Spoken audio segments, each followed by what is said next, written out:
processes that we have in place for validating invoices of POs and so on, and having them in Box.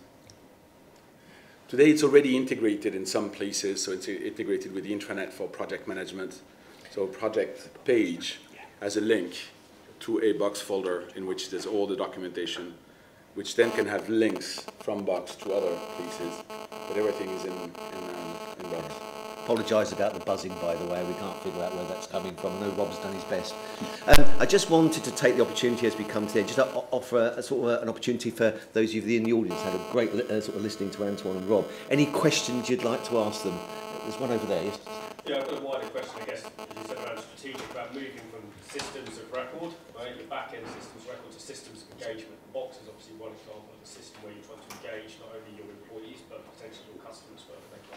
What other areas are you looking at in terms of developing systems of engagement to bring people together, to drive collaboration, to expose things that normally stay within the organisation and make it more customer-facing, so self-service, etc.?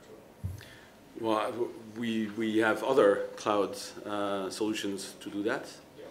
Salesforce, for instance, we do a lot with Salesforce, but mostly it's the issues we have. All these systems make it really easy. So the top layer, the cloud system, make it very easy. Our backend, and it's legacy in the sense that this gentleman was mentioning legacy. It's old and clunky and it's not convenient and we can't extend it and so on. And that's what's slowing us down. That's why if you go on the Eurostar website for refunds, if you booked it on this channel, you can do it. If you didn't book it on this channel, you have to do this convoluted ways and so on, because the backend, the actual system of record, which is 25 or 30 years old, doesn't cope with the demands of today. So we do a lot of systems in between that old system of records to hide the complexity or the deficiencies of that system. Sometimes Box is part of that. It's a way of isolating the systems and creating a dumping layer between this very, very old system which can't cope with. We can't plug it on the internet. We have a limitation on the number of requests we can make by minute, by hour, and so on. If just that room were to go on the system, we would hit our thresholds. We build some very complex caching systems and so on to isolate. Yeah. Thanks. Any other questions? Yes. Did you have any questions raised with you when you first implemented around security?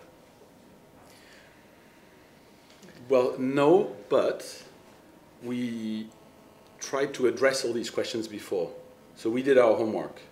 We have third-party assessment, we have penetration testing, we have requirements on certification, we check the certifications of the providers and so on and so on. Through that, we're convinced that the public cloud is more secure than what we will ever be able to do. We're a relatively small company, and cloud providers are much, much more secure than what we will ever be able to do. We got a call one day from CERT UK saying, do you know you've been hacked? Yes, of course we know. It's just a fact. We have 2 people dealing with security. So. Is that a signal for us as CIOs then that really that the public cloud is the path that IT will take? Because security is one of the big issues that holds it back, and that's you know you're holding quite sensitive information. If you're convinced that the security is there, it's a strong signal for sort of the growth of public cloud in our platforms. There's lots of regulations first that will prevent if you have health data, you can't move that health data around in different countries. If you have the other day, I was having a chat with a gentleman from the Met Police. You don't really want that stored in the US, but I mean, there's a confidentiality issue. It's sovereign and governmental function may have a different view on that. Now, if I take our example, we're a relatively small company. We will never be able to build a private cloud that reaches the economies of scale of the public cloud. That's a fact. I mean, there's no way we can reach that. If we build a private cloud and we want people to be able to provision the way we do it in the public cloud, we'll hit limits very, very quickly. Otherwise, we build something that's even more expensive than what we have today. So it just doesn't work for a relatively small company. Now, if you're a 400,000 people company and you have loads of data centers across the world and so on, maybe private cloud works. I don't know. I don't know the economies of scale and so on. It's a different scenario. But the previous company I worked with, TUI, the TUI group, we had 7 people, 8 people working in security for a 55 or 56,000 people company. And same size as Google, number of employees, except Google has 3,000 people working on security.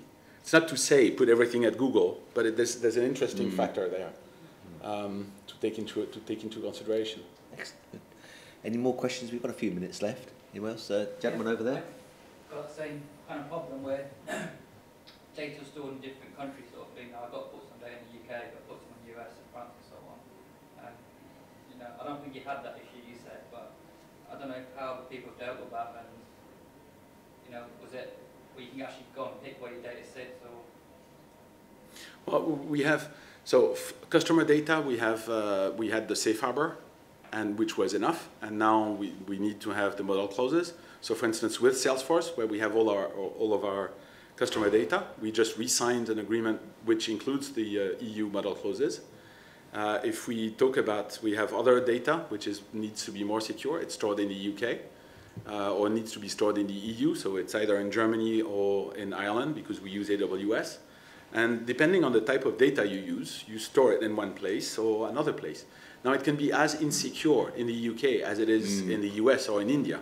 It's just which provider are you working with, and you can have providers hacked in the UK. Your old data is all stored in the UK, it's all clean and so on, and it's hacked. And that's what you want to avoid. So it's not only where is it stored, but also how serious is your provider. I don't know if you've seen like the head of CIA got his email account hacked because an employee posing as a Verizon employee got another Verizon employee to give all the information. Verizon is a very serious company. No matter where your data is stored, if you have process problems like this one, it breaks. Yeah, absolutely. And that's what we're seeing with a lot of our customers as well. It doesn't become a question about data location, but more of how secure is that data. And certainly, you know, that's not going to be for every organisation, of course, because it is important. The NHS, for example, if you're a patient in England, your data can't go to Wales or Scotland, right? So, of course, not all organisations are going to be like that, but it definitely becomes more of a security issue today than perhaps it was 3-4 years ago around the location of that data. Good. Excellent question. Any other questions? Okay, I'll take that question and then the lady at the front. Yeah.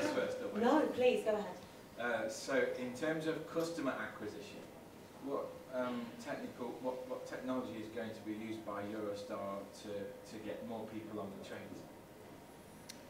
It's not a technology problem. I mean, we're using loads of different types of technology, but it's not a technology problem. We're using